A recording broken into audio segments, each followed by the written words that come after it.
tous et bienvenue dans cette nouvelle vidéo.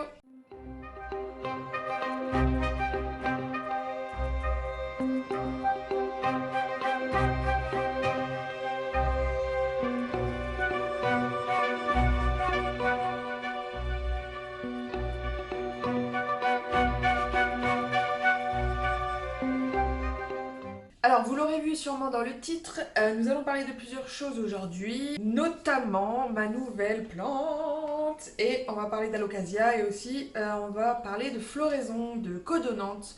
Donc voilà, c'est parti, prenez une petite tasse de thé, je sais pas, un petit café, un petit chocolat chaud, quelque chose. Je suis désolée parce que la luminosité est probablement atroce, mais c'est l'automne, il pleut dehors, il fait gris. J'ai dû rajouter du coup des lumières artificielles, mais c'est pas très joli. Le plus important, c'est que vous voyez bien les plantes. Donc, désolé encore pour cette mauvaise luminosité dégoûtante, mais bon, voilà, en fin d'année, généralement, c'est compliqué de faire des jolies vidéos. On va commencer avec ma nouvelle plante. Alors, décidément, la vidéo plante wishlist que j'ai sortie il y a quelques mois est en train de me rapporter les plus belles plantes que j'aurais jamais pu avoir. Je pensais même pas que ça allait forcément engendrer des occasions comme ça d'obtenir ces fameuses plantes qui sont dans ma wishlist. Je vous montre la nouvelle plante, vous allez halluciner. J'espère que vous êtes prêts, attention. Tada! Et voilà, alors là vraiment, j'ai pas les mots. J'ai pas les mots. J'ai pas les mots, elle est gigantesque. Donc c'est une Oya polynera, pour ceux qui ne connaissent pas. Je pensais jamais obtenir un jour une potée pareille à un prix raisonnable, en France en plus. Pourquoi je voulais racheter une Oya polynera alors que j'en avais déjà. J'ai perdu mes boutures cet été, ou début du printemps, début de l'été, je sais plus trop. Cette année j'ai perdu mes deux belles boutures d'Oya polynera que j'avais, qui avaient bien poussé. Alors rien à voir avec cette potée là, c'était deux boutures, ça faisait deux tiges qui partaient une à gauche, une à droite.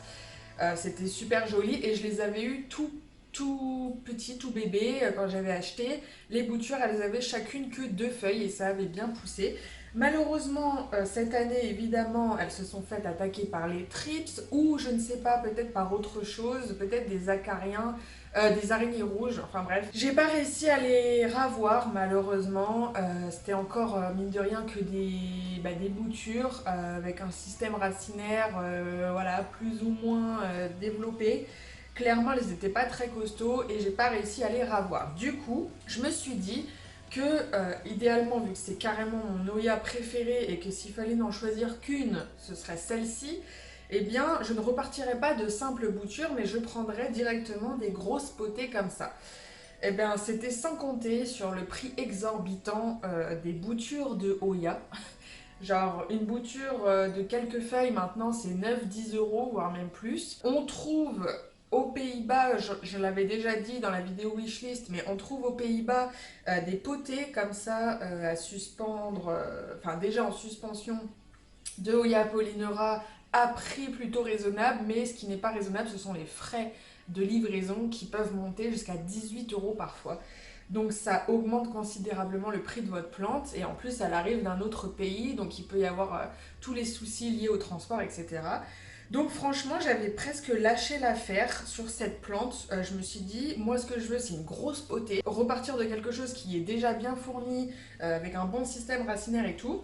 Et j'avais complètement lâché l'affaire. C'était sans compter sur cet abonné que je vous mets à l'écran qui m'a dit, écoute, j'ai trouvé des énormes potées de Hoya polynera dans cette fameuse boutique. Je crois que c'est à Paris.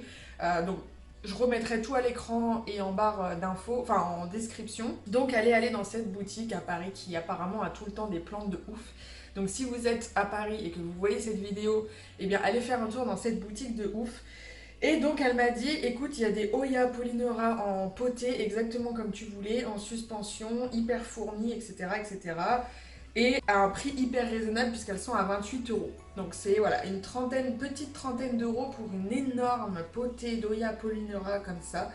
Alors que sur Etsy, par exemple, on trouve des petites boutures à 9-10 balles, quoi. C'est, enfin, les différences de prix, vraiment. Donc évidemment, j'ai sauté sur l'occasion. Je me suis dit, c'est mort, je vais pas rester raisonnable. Dis donc, en ce moment, je n'arrive pas à rester raisonnable, c'est vraiment n'importe quoi. Je lui ai dit oui tout de suite, je lui ai dit va me la chercher. Elle devait y retourner pour elle parce qu'elle a pris exactement la même. Donc voilà, je lui ai dit ok, allez fonce, go, prends-en moi une. Et elle me l'a envoyée. Et elle est arrivée hier soir, donc je pouvais pas filmer cette vidéo parce qu'il faisait nuit noire et que voilà, j'allais pas filmer hier. Mais voilà, je suis sur un petit nuage depuis hier soir. Depuis que j'ai reçu cette sublimissime et puis énorme Oya Polynora. J'aime trop cette Oya, elle a des feuilles un peu en forme de queue de poisson, queue de sirène. Et c'est trop beau parce que c'est original. Moi, vous savez, j'adore les feuilles, les plantes au feuillage originaux. Donc c'est tout ce que j'aime et voilà. Et c'est en suspension. Deuxième gros kiff pour moi, vous le savez. Donc voilà. J'ai plus qu'à lui trouver une place de qualité. Alors je pense que je vais la mettre juste là. Je sais pas si vous voyez dans le champ, mais je pense que je vais la mettre juste là. Elle est juste à côté de la fenêtre. Par contre, encore une fois, il faut que je me trouve un cache-pot suffisamment lourd. Ça, vous savez que c'est mon problème principal en ce moment. C'est de faire cascader mes plantes, mais avec le poids, ça peut basculer en avant. Donc il faut penser à mettre des cache-pots suffisamment lourds en céramique, en ciment, je sais pas, en terre cuite, etc. Pas de petits paniers comme ça, c'est beaucoup trop léger. Voilà, il faut vraiment du dur, pas d'acier non plus. L'acier généralement, enfin le métal, c'est trop léger aussi. Pas de plastique, c'est trop léger. Donc voilà, il va falloir que je lui trouve un cache-pot suffisamment lourd, suffisamment large pour accueillir le pot de la suspension. Et voilà, pourquoi je ne la mets pas en suspension alors que c'est une suspension? Parce que je n'ai plus de place. Je n'ai pas 40 endroits dans mon appartement pour suspendre des plantes. J'ai déjà utilisé les espaces que j'ai pour suspendre des plantes qui sont bien plus grosses, comme par exemple celle-ci, je vous montre. Voilà, par exemple, celle-là, qui est énorme, qui est super longue, qui a vraiment besoin d'être suspendue. J'ai pas le choix, donc elle est suspendue. Et il y a aussi, par exemple, celle-ci. Voilà, et encore un énorme cactus épiphyte qui est énorme et dont l'ampleur, voilà, je ne me permettrai pas de le poser simplement sur une étagère. Donc je suspends tous ces gros bébés là. Mais du coup, j'ai plus trop de place et celle-là, j'avoue qu'elle est énorme, mais je pense qu'elle pourrait tenir dans cet espace-là de mon étagère. On va essayer de lui trouver ça. Et puis, je vous donnerai des nouvelles d'elle, bien évidemment, probablement dans l'épisode 2 de mes plantes en automne. J'espère qu'elle va bien s'acclimater à chez moi parce que c'est vraiment, si elle se mettait à dépérir pour je ne sais quelle raison, je serais extrêmement triste. Elle est arrivée assoiffée, donc là je viens de lui donner une petite douche, donc c'est pour ça qu'elle est trempée comme ça. Je l'ai arrosée, je l'ai nettoyée, et voilà, maintenant il n'y a plus qu'à croiser les doigts, mais extrêmement fort pour que cette grosse beauté-là puisse s'acclimater chez moi et continuer à pousser, et même pourquoi pas à fleurir, ce serait incroyable. Donc voilà, j'espère que vous serez contents de suivre les aventures de cette nouvelle Oya Polynora. Franchement, je pourrais abandonner toutes mes autres Oya pour ne garder que celle-là. Je vous jure, c'est carrément du délire, je l'aime trop. Et maintenant, j'ai plus qu'à trouver la même, mais en version variegata et la Brojet. Je crois que c'est ça, Brojet. Voilà, il n'y a plus qu'à reprendre peut-être les recherches, un de ces quatre. Et si vous avez des pistes, n'hésitez pas. Alors ensuite, on va parler un peu d'Alocasia. Si vous regardez mes vidéos régulièrement, vous savez que je redoutais un peu de rentrer mes Alocasia là récemment en septembre, là quand j'ai rentré mes plantes. Je me disais, ils étaient tellement bien dehors et ils sont tellement chiants en intérieur que c'est pas possible autrement, ils vont forcément se mettre à dépérir avec la baisse de luminosité, la baisse des températures, voilà, etc. L'automne, l'hiver, bref. Et eh bien, ça n'a pas loupé. Je viens de couper toutes ces feuilles-là sur ma forêt d'Alocasia Dragon Scale. Donc je ne sais pas ce qui se passe, honnêtement. Et franchement, ça ressemble pas à une attaque fongique. Ça m'a l'air d'être tout simplement une mort naturelle, peut-être, je ne sais pas. Ou un problème au niveau du terreau, parce que c'est vrai qu'il a extrêmement soif tout le temps. Cet alocasia, j'en avais déjà parlé, mais je pense que tout simplement le substrat n'est plus du tout optimal et normalement il aurait fallu que je le rempote après achat. Sauf que je ne l'ai pas fait parce que je déteste rempoter les alocasias avec toutes les catastrophes qui m'est arrivées. Donc je ne l'ai pas rempoté, celui-là je l'avais mis dehors, rappelez-vous, il a fait sa vie, il a explosé, il était trop bien dehors, il n'a pas eu besoin d'un rempotage du tout.